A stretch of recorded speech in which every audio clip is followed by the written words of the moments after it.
Sveiki, čia buvo valanda, mano vardas Saulius Jovaišas ir mes su jumis kalbame apie tai, ką turi žinoti, mokėti ir daryti tikrai geri vadovai. Vis arčiau šitą vasarą ilsėtis reikėtų laikas, ne? Aš sakiau, dar mokytis per tą vasarą, bet dar biškai ilsėtis. Pasportuot biškai ten, ne?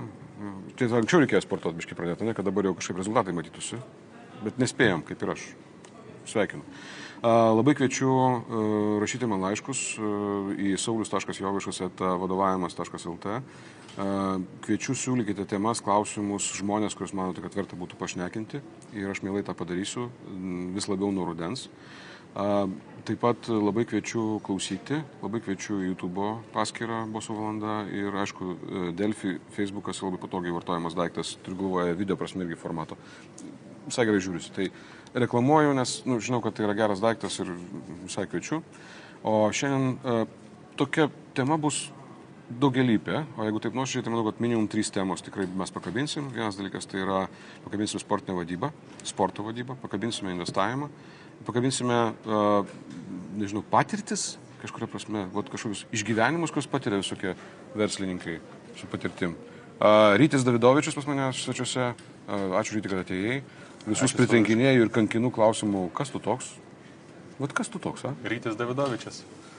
Ir dabar man natūraliai norisi sakyti 3 vaikų tėvas, to kažkaip labai didžiuojasi ir džiaugiuosi dėl to. Aha, tai kaip įdomu. Jo, nes tai irgi rimtas darbas yra, rimtas projektas ir vadovavimo tenai nemažiau negu bet kur kitur. O tu dirbi tą darbą, taip rimtai dirbi? Analizuoju savo analizę, darau, kas gerai, kas blogai, ką vertėtų tobulinti, kas veikia, kas neveikia, įvairūs etapai yra, amžiaus ciklai. Dabar mažiausiam yra jau daugiau negu 1,5 metų, vyriausiai virš 8. Tai tokia dar kol kas suvaldoma situacija, bet to bus nebe ir reikės naujų kompetencijų. O atsineši iš savo verslo vadybinės patirties kažkokių tai tokių trikų, kurie veikia pas tave, kai tu dirbi su ta sunkiausia, reiškia, auditorija vaikais? Tai tenai galbūt sunkiau tą autoritetą išlaikyti ir tą dėmesį sukaustyti, nes ten nėra tai viskas institucionalizuota. Kaip, sakykime, labai lengvai apibrėžta, tu įmonėje tampi vadovu, tai tam tikrą gauni avansų tokią rolę, kur tavęs įsiklauso, o tenai ne, to nėra, tenai kaip tik tos linijos kaip tik blėsta, autoritetas iš vienos pusės į kitą kelias ir tada tokiais minkštais būdais stengiasi vis tiek situaciją suvaldyti ir sukontroliuoti ir nukreipti. Okay. Tada dar kitaip paklausiu, o tai, ką išmoksti, suvaldydamas tą situaciją, pritaikai savo darbinėje veikloje? Taip.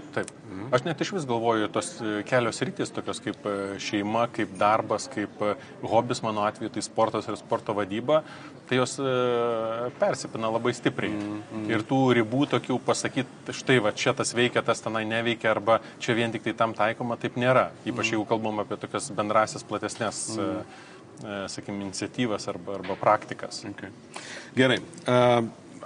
Žinai, tu daug labai visko darai ir mes tik aplinkui tarsi vaikščiojom. Jeigu susivesite Ryčio vardą pavardę, Rytis Davidovičius internete, pamatys, kad jis ten daug visko veikia. Bet tu šitą esi Liuben Group, kaip tu vadinasi, verslo plėtros vadovas. Taip. Tu esi Lietuvos regbio federacijos prezidentas. Taip. Tu buvęs esi Lietuvos futbolo A lygos prezidentas. Dabar ten irgi kažkaip ten su to futbolu ten kažką, reiškia, veiki. Turėjai karjerą Filipinuose, kiek laiko ten pragyvenai? Metus laiko, kaip būtent, iš principo, ten darai verslą. Šiaip. Taip. Okay. Daug visko šito, kai tu, žinai, sustinki su kokiais nors artimais savo žmonėmis ir jie tas sakytų, žinai, Ryti, ko tu ieškai? Ryti, ko tu sieki? Ką tu jam atsakytum? Taip, galbūt iškart patikslinčiau keletą dalykų. Tai yra ne tai, kad siekiu ir ieškau, bet aš ką pastebėjau, taip retrospektyviai žiūrint, kad tam tikrų gyvenimo momentų atsiranda tam tikros galimybės. Okay. Ir arba tu jas imi, arba ne. Ir visos šitos skirtingos veiklos, jos tarsi atrodo kažkoks chaosas tam tikras, bet aš labai aiškiai matau kryptį, tai yra, jeigu taip galima sakyti, likimo iššūkiai, arba atsirandančios galimybės, kurios padeda tau kaip asmeniui vystytis ir tobulėti. Ir jeigu tu taip žiūri nuosaikiai kaip asmenį, iš tave iš įvairių pusių ateina iššūkiai įvairiausi, problemos iššūkiai, galimybės, tu jas imi ir tu eini tiesiog tiesiai, svarbiausia savo principų laikytis. etinių, moralinių. O žinai ką, aš biškai užsikabinsiu šitą vietoj. O gal galėtum išskirti, jeigu tai nepaslaptis, aišku, kokį turi tą principą, kuris tau padėdavo ir padeda eiti tuo keliu, kurį tu nori eiti? Tai būt žmogišku ir būt sąžiningu prieš save ir kitus. Tai tokie, sakykim, galbūt krikščioniški tie principai, nuo vaikystės tas įsiskiepijo labai stipriai. Ir kad, sakykim, tas toks nuosaikus Dievo įsakymų vykdymas, aš tokio neturiu, bet tiesiog tas viskas per save esu perleidęs ir tiesiog viduj. Nevok, ne to nedaryk, nevok platesnė prasme, būk sąžiningu. Kartais to nepavyksta padaryti, prieš save paskui jauti kaltę, bet svarbu savianalizė ir paskui tolimesnis tobulėjimas. Ir tos skirtingos sritys jos neleidžia pasijausti komforto zonoje nuolat. Ir tu pastoviai tokioj vis kažkas naujo įvyksta, neaiškių situacijų, atrodo streso daug, bet tas stresas, žinoma, žmogiškų man patinka, nes tai tada jauti, kad labiausiai patobulėja. Atrodo jau visko čia, bet paskui praeina šiek tiek laiko, pasižiūri, bet tai čia ir buvo geriausia pamoka. Okay, good. Kas yra Liuben Group? Pasakyk biškai truputėlį. Aš neketinu ten baisiai reklamuoti, bet aš, kadangi man jie užkliuvę yra pirmiausia to vietoje, kad aš juos aptikau kaip tuos, kurie pakankamai rimtai parėmė Venecijos bienalėje projektą, kuris laimėjo Venecijos bienalę. Tai pirmas kartas, man atrodo, Lietuvos istorijoje menininkų projektas. Ir kažkaip man iškrito tas įvardas, man pasidarė įdomu, kas yra Liuben Group, ką jie veikia? Taip, tai yra lietuviško kapitalo įmonė, veikianti tarptautinėje arenoje ir teikianti profesinės paslaugas. Nuo teisinių iki turto valdymo, gerovės valdymo. Okay. Ir ką tu ten veiki? Aš atsakingas už verslo plėtrą. Tai yra... Kaip tai atrodo? Kas tai, žinai, taip labai praktiškai žiūrėt, tai už pajamų eilutę metų bėgyje.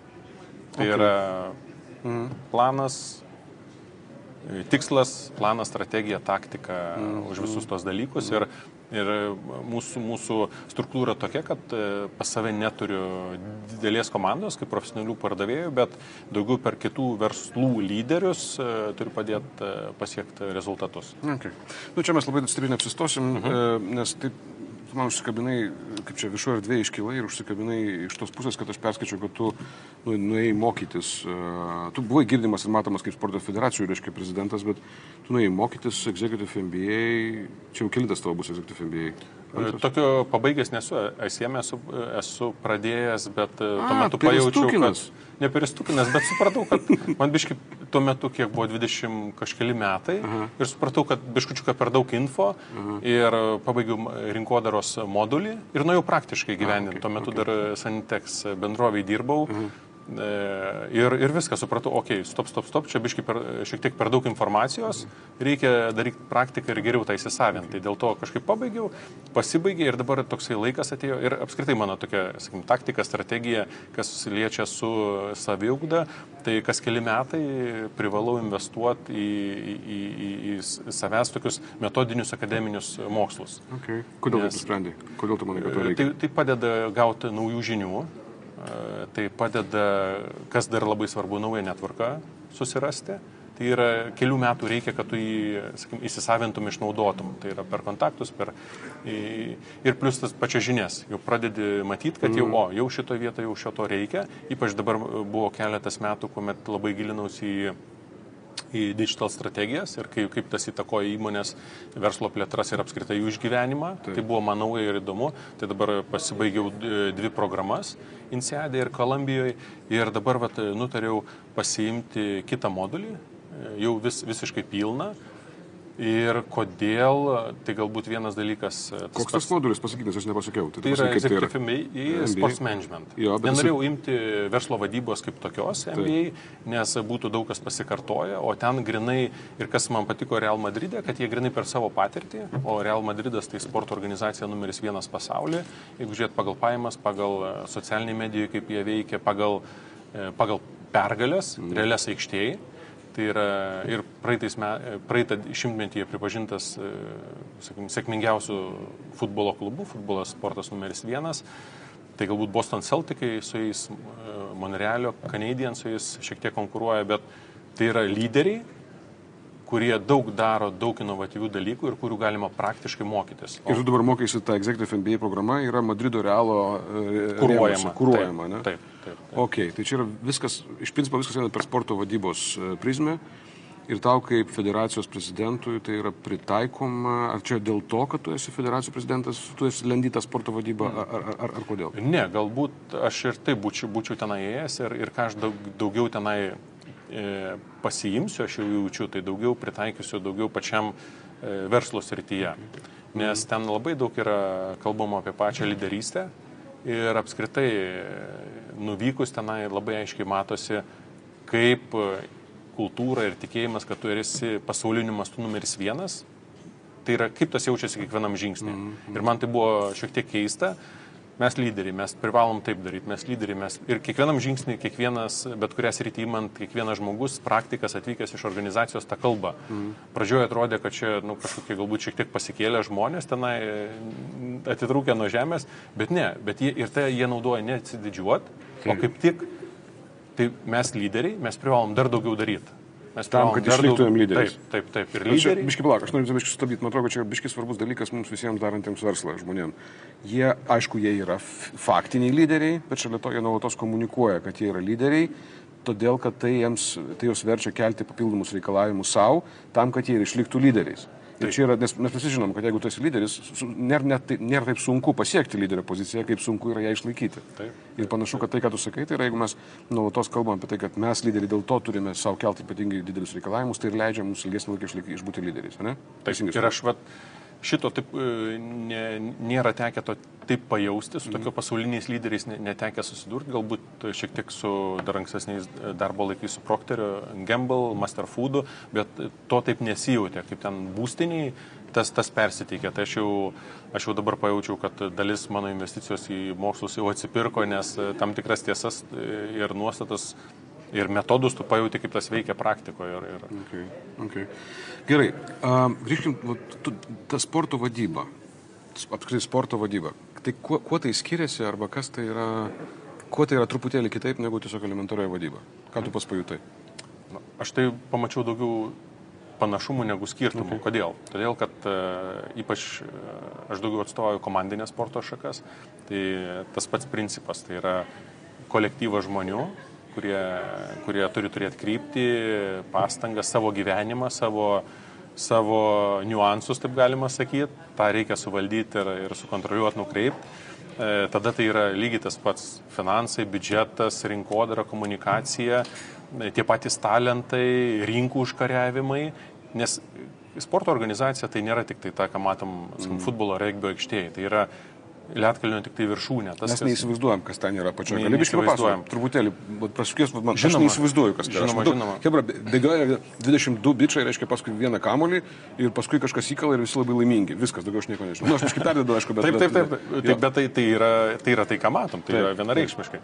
Bet tai yra, kad jie tenai išbėgtų, tai yra didelis personalas, kuris rūpinasi, kad jie būtų paruošti tinkamai bėgiot, kad jie žinotų, kaip priešininkai elgėsi, tai yra konkurentų analizė, tai yra savų žaidėjų paruošimas, tai yra įvairių cikliškų paruošimas, tai yra įvairių treniruočių metodų derinimas, kad tu būtum maksimaliai geriausias tuo metu aikštėje. Tai yra aptarnaujantis personalas, kuris rūpinasi bilietų pardavimų stadione, tai yra VIP klientus aptarnaujantys žmonės, kurie rūpinasi, kad jiem būtų maksimaliai jauku, patogu ir jie dar ateitų į stadioną, tai yra tie, kurie rūpinasi, kad prekinis ženklas ant marškinėlių ar kažkur kitur jisai matytųsi, tai yra akademijos vaikų ruošimas, kad jie irgi pakeistų kažkada tos 11, kurie ten aikštėje yra. Tai tam pačiam Madride, Real Madride dirba 500 žmonių ties tuo. Kokia La Liga, Ispanijos aukščiausias divizionas, tarp 300-400 žmonių dirba. Vienas toks dar irgi etalonas, man tai yra NBA kaip organizacija ir kaip jie vystos, kaip jie yra, tai tikslaus skaičiaus nežinau, bet irgi keli šimtai žmonių. Ir visose regionuose. Ir jie taipogi pjaustosi tas pačias rinkas, kurias nori užkariauti. Kinija ta pati. Tai realiai gyvenimas lygiai toks pat kaip ir įmoniai. Tik tai tiek tenai įdomiau tas, kad rezultatas labai lengvai apčiuopiamas. Tai yra tu sėkmingas, vienas dalykas, aišku, be ekonominių finansinių, bet viską įrodyk aikštėje. Tu gali būti, kaip ir Manchesteris, jisai Manchester United, kažkada stipriausias, galingiausias ir kol kas dar finansiškai vienas top 2, top 3 klubas pasaulyje pagal pajamas, bet tik nėra sėkmės aikštėje ir viskas. Ir jisai jau balansuoja tarp to būti aplenktam konkurentų ir taip toliau, taip toliau. Ja. Tada dabar einam truputėlį down ir tu, ne tai kad down, bet aiškiai tavo patirtį, apie ką kalbi, tavo organizacinė visą struktūrą ir dabar yra mūsų regbio federacija, regbio organizacija visa. Kiek aš teisingai girdžiu ir iš viešos erdvės po biškį varo ir panašu, kad visai neblogai varo, ne? Tu man sakėjai prieš laidą, kad tai yra esam antram divizione, ne? Ir jeigu pirmą vietą užimam, perinam į sustipriausiam komandom Europoje, ne? Taip. Aš turiu kitokį klausimą, žinai, ko reikia. Vat, yra regbis. Labai įdomus, labai dinamiškas sportas, labai daug kovos elementų, labai daug tokio, reiškia, ir provokacijų, tuo pačiu metu smegenų daug, kaip ten bebūtų, nes yra strategijos, skirtingos taktiniai elementai. Ko reikia, kad tokia sporto šaka Lietuvoje pavarytų? Ką aš turiu galvoje, kad mes turim krepšinį, kaip reiškia tą dalyką, čia mes jau pavarėm, galima sakyti. O ką reikia, kad būtų, kad regbis pavarytų, kaip tu galvoji? Pradžioje, kad viskas užsisuktų kaip ir kiekvienam startupė. Jeigu mes taip galvojam, ką reikia padaryti, kokias dedamasis, kad iš vis užsikurtų viskas. Tai reikia keletos arba realiai keletos išprotėjusių žmonių. Tokių kaip yra regbi Feliksas Paškevičius, keletas kitų, kurie tiesiog kaip aš nežinau, kaip kokie Kolumbai ima regbio kamuolį, veža į Šiaulius, sako, vyrai, žiūrėkit, čia yra regbis, toks kamuolys, žaidžiamos taisyklės tokios. Tuo metu vairo gamykla, vyrai po darbo, kamuolys, einam pažaist pamėti. Tik vienas kitas užėjimas, jau jie suserga tą ligą. Ir tokį, tu mėtai tą bacilą, tada užsikūrė kritinė masė. Labai svarbu irgi, taip, kas sėkmingai, kas nesėkmingai, kai tai nėra institucionalizuotas reiškinys, kaip regbis. Jisai ant individualybių labai paremtas. Tai yra asmuo, yra lyderis, arba grupelė jų, tokių absoliučiai tada yra idealu. Ir aplink juos jau tada viskas lipdosi. Jie neša tą vėliavą, važiuoja. Yra tikrai keletas pavyzdžių, kuomet išblėso, arba išėjo į pensiją, arba pastraukė tie žmonės, tie lyderiai buvę, neužaugo pamaina, kuri tą vėliavą neštų toliau ir nyksta tos tradicijos. Tai yra absoliučiai tas sėklos pasėjimas, tai yra turi būti išprotėjęs žmogus, vienas kitas, tada turi būrtis jau klubas, tai yra jau kurtis valdyba ir toks procesas evoliucionavimo yra.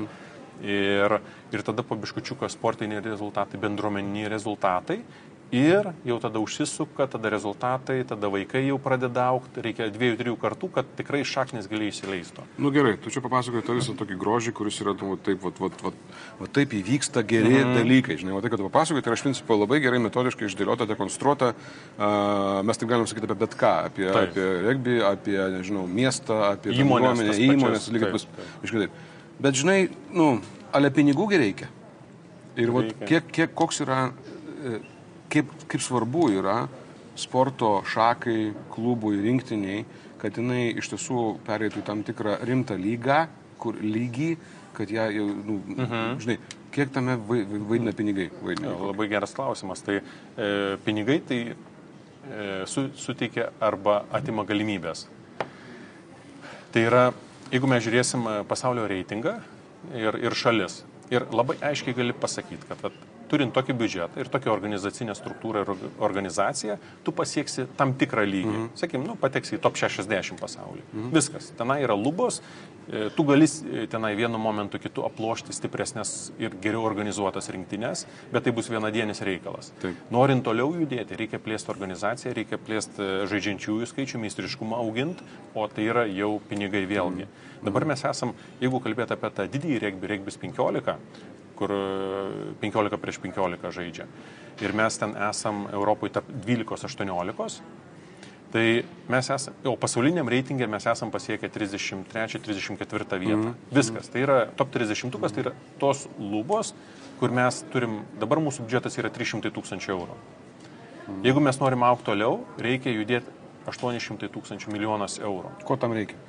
Tam reikia pinigų, tam ir mūsų dedamoji yra, jeigu taip žiūrėti, biudžeto apskritai tokį kaip ir blyną, Tai iš ko susideda? Tai susideda valstybės investicijos, tai yra sporto departamentas, dabar ministerija, tai yra pasaulinė organizacija, už tai, kad mes vystom regbį, organizuojam ir pasiekėm tam tikrus rezultatus, mes gavom pajamų, tai yra savivaldybės. Ir tai yra rėmėjai, bet rėmėjai labai nedaug. Rėmėjai labai nedaug. Labai nedaug. Ten iki Bet čia yra ta perspektyva, čia yra tas vystymosi kelias, tai yra būtent per rėmėjus kaip kapitalizacija didesnė, ar visur aplinkui? Logiškai sakytųsi, taip, idealiu atveju, ko mes neturim didelės dedamosios, kur kitur yra ir kur mums labai dėl to sunku, bet čia visuose Lietuvos sportuose, galbūt išskyrus krepšinį, tai yra televizijos transliacijų pardavimai. Nes, kad būtų sveika organizacija, reikia dar tos dedamosios, kuomet tu realiai iš vartotojų susirenki pinigus. Tai yra kada visuomenė, nes dabar tu priklausom nuo vieno keletos rėmėjų, kažkas atsitiko, pasitraukė, viso gero. Tada sportiniai rezultatai ir pasaulinės organizacijos. Tu gerai žaidi, vienais metais, kitais ne, ir tu užsisuki į blogąją spiralę. Nėra rezultatų, mažėja pinigai, rezultatus pasiektų, nebegalinės nėra pinigų. Valstybės parama, taip, valstybės parama tai irgi ir su rezultatai susiję, ir su masiškumu. Ten irgi reikia pirmą savus investuoti, tada pasiekia rezultatą, tada to valstybė investuoja ir taip toliau, ir taip augini tą. Supratau. Taip, o televizijos transliacijos būtų ta dalis, kur galėtų bendruomenė, visuomenė investuoti, atitinkamai per televizijos kanalus. Aš tikiu, kad tai patys kažkurio tai momentu, bet man tarsi norisi to vis tiek čiūčiut, kadangi tu žmogus drasus, tave galima biškai spustelt lengvai ir čiūčiut, bet labai lengvai, labai lengvai. Gerai. Jo. Tu eini tuo sporto vadybos keliu, šalia tų visų reikalų, kurie yra tavo pagrindiniai, reiškia, užsiėmimai vis tiek, bet tu šalia to mokaisios prie sporto vadybos. Ir jeigu mes pagalvotum tokią situaciją, hipotetinę situaciją, tu esi sporto vadybos ekspertas. Pas tave ateina Mozambiko regbio federacijos prezidentas ir sako, patark, ką mums reikėtų padaryti vadybinio, kad mes galėtume būtent iš šito neigiamo to rato, reiškia, spiralės tokios, kaip tu sakai, neigiamos, išliptumėme taip, kad vis dėlto atsirastų galimybė pereiti į kitą 30-tuką ir 25-tuką ir panašiai. Kokia mintis tau ateitų pirmą į galvą? Tai pirmiausia, ką padaryti, tai vidinį auditą reiktų pasidaryti. Apskritai, stiprybės, silpnybės, pasižiūrėti, kur kas tenai yra, kur problemos. Tai yra ir žiūrėti tą taip vadinamą greitų pergalių, tai yra kur mažiausiai ir greičiausiai galėtum pakeitęs rezultatus padaryti. Bet aš beveik, garantuočiau, kad problema būtų vadybos, nes tai yra realiai kiekvienos organizacijos bėda ir tai stabdanti. Tai yra geri priimami sprendimai, nes pas mus, pavyzdžiui, regbyje yra 7 valdybos nariai ir iš jų keletas yra iš regbio pasaulio, keli yra iš su regbiu nieko bendro neturintys ir daugiau iš vadybos. Tai aš sakyčiau, tai būtų vadybiniai iššūkiai, ne sportiniai, ne dar kokie, bet tiesiog apsisprendi strategiją. Taip lygiai tas pats kaip ir mes regbyje startavom su mūsų komanda. Tai buvo tuo metu ir skolos, ir daug bėdų, galbūt ir arti bankroto, bet tas buvo sustabdyta, tada buvo išsikelti strateginiai tikslai, buvo labai aiškiai įsivardinta, kad mes esame nedideli ir visko neapčiuopsim. Ir sporto žmonėms tas buvo labai sunku išaiškinti, kad, pavyzdžiui, mes negalim sau leisti, pavyzdžiui, turėti tiek daug rinktinių. Negalim, tiesiog reikia braukti. Treneriui tą kaip, kodėl, kas. Einam į minusą, koks skirtumas, išgyvensim kažkaip tai, bet turi žaisti sportininkai. Ir tiesiog tada susikoncentruoji įsivertini savo galimybę, susiorientuoji į keletą esminių tikslų, kurie tau galėtų duoti geriausią rezultatą. Ir viskas, o kitų šalutinių atsisakai. Tai čia tokia, gan, manau, absoliuti tokia praktika yra, visur tinkanti. Ačiū tau labai. Čia yra tokia, žinai, visur tinkanti absoliuti praktika ir labai dažnai žmonės esantis ne pačio geriausių situacijų pamiršta apie tą praktiką, kuri yra pakankamai visiems žinoma ir aiškiai. Ir tau labai noriu palinkėti kaip šios federacijos prezidentui ir visam mūsų regbiui, palinkėti, kad tų vadybinių sprendimų tam būtų taikoma kuo daugiau, tam, kad žinai, duotų rezultatą. Aš turiu 2 paskutinius klausimus, kuriuos kažkodėl labai noriu tau užduoti, gal dėl to, kad tu aplink sportą dar esi labai. Prisimeni savo mylimiausią nesėkmę? Nebūtinai sportą, bet... Taip, atsimenu. Kas tai yra? Kaip ir dabar. Tai dabar neatsiminsiu, ar 2015 berods metai. 2014 mes iškovojam kelialapį aukščiausią tą divizioną, Europos regbio 7-eto. Kaune vyksta čempionatas, tarp 12 komandų mes finale labai dramatiškai nugalėm Lenkiją, papuolam į aukščiausią divizioną, tada 2015 mes papuolam, žaidžiam ten su Anglija, su Prancūzija, geruose stadionuose, fantastika. Ir naujokais būdami mes tarp tų 12, sakykim, tų veteranų 9 vietą galutinę užimam. Pasaka. Norisi kartelę dar keltą aukščiau. Galvom, jau viduje svajom apie 8 vietą. Viskas. Tada dar galvom šiek tiek dar labiau profesionalizuoti visą sportinę veiklą. Pakviečiam neeilinį trenerį, kuris, manau, per visą laiką, kurį turėjom, buvo vienas geriausio. Ir šiek tiek perlenkėm lazdą su profesionalumu. Nebuvom tam tiesiog taip stipriai pasiruošę, užsikėlę tos kartelės ir tiesiog buvo mini konfliktų ir su žaidėjais, tiesiog, nes jie dirba ir žaidžia. Mes norėjom pasiūlyti jiem kontraktus, kad jie atsisakytų tų savo veiklų, atsisakytų visko, koncentruotųsi vien į tai, turint gerą trenerį ir toks planas turėjo suveikti. Bet tiesiog dalis žaidėjų atkrito ir viskas. Ir mes vykom nestipriausios sudėties ir man tas labai buvo ir tada nuo visų pralaimėjom. Kaip tu įvardintum pamoką šitą? Pamoka tai yra atleisti, tai dabar kas yra daroma ir jau keletą metų, tai yra įgalinti daugiau pačius žaidėjus, tai yra pačius, galima sakyti, darbuotojus, jiems suteikti daugiau galių, susiderinus kryptį, kur mes einam ir šiek tiek atsitraukti. Tai yra daugiau supportive tokią rolę užimti, vietoj to, kad perlenkti su lūkesčiais. Nes mes administracija neįsim į aikštę žaisti. Ir tada, kad jie neštųsi tai kaip savo tikslą. Ir savo atsakomybė būtų jų rankose. Tai tas, manau, visai neblogai. Ir už praeitais metais papuolėm į finalą, šiek tiek nedaug trūko, kad vėl grįžtumėm atgal. Dabar šiais metais pasižiūrėsim. Ir buvę žaidėjai treneriais tapo, dabar asistentais. Tai dabar tokie, sakykim, jeigu taip įmonės mastu žiūrint, tai darbuotojų kolektyvas, kuris turi savo tikslą, mes tik iš šono svarbu nesutrukdyti. Ačiū tau. Čia buvo gera pamoka. Čia buvo labai gera pamoka žmonės geriai. Išgirskite šitą dalį. Man vis dažniau tenka pasakyti tą patį, tai atsisukit šiek tiek atgal ir pasileiskite vėl. Nes Rytis taip labai gerai jau pasakojo, kaip atsitinka, kada mes perspaudžiam, perlenkiam, persistengiam. O patui, kas pradeda darytis, kad organizacija pradeda įgyti daugiau įgalinimo, kiekvienas narys, jinai pradeda augti iš savęs. Ir tada administracijos funkcija iš principo yra padėtigi, o ne dar kažką daryti. Ačiū tau labai, Rytis Davidovičius, ačiū Jums labai už laiką su manimi ir su mano pašnekovais. Įdomus žaidimas regbis, nors čia ne apie regbį viskas buvo, patys suprantate, ne? Čia viskas apie vadybą. Ir kitą kartą irgi bus apie vadybą, o kitą kartą bus dar apie ką nors. Labai lauksiu Jūsų čia, mano vardas Saulius Jovaišas, čia buvo Boso valanda, susitikim kitą kartą.